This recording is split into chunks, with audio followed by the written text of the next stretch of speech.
A basic principle of statutory interpretation is that laws do not bind the Crown unless the law specifically states that it binds the Crown.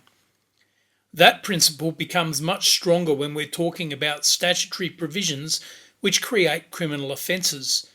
It makes no sense for the Parliament to make statutes under which the Crown can be said to have criminal liability. This case shows us why.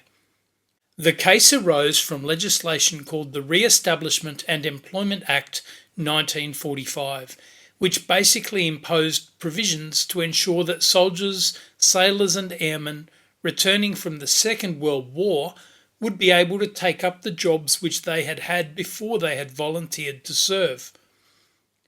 One aspect of the legislation created a criminal offence if an employer dismissed a returned employee without due cause, so they couldn't just re-employ them momentarily and then show them the door.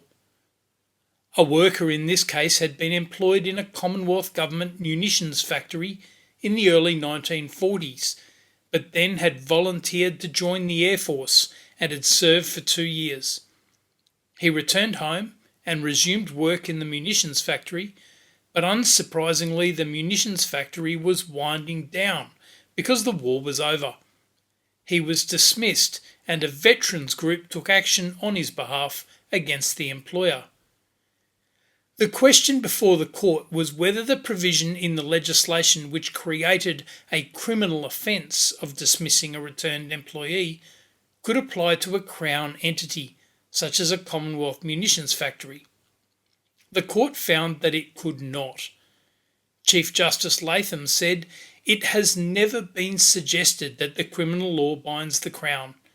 In the case of serious offences, the Crown is the prosecutor, and it would appear to be obvious that it is impossible for the Crown in right of the Commonwealth to prosecute the Commonwealth.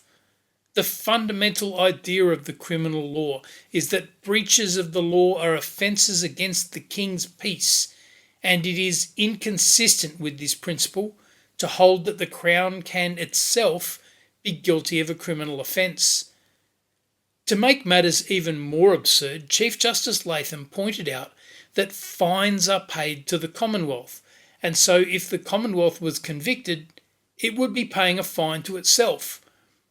It remains a strong presumption of statutory interpretation that a statute creating a criminal offence cannot apply to the Crown.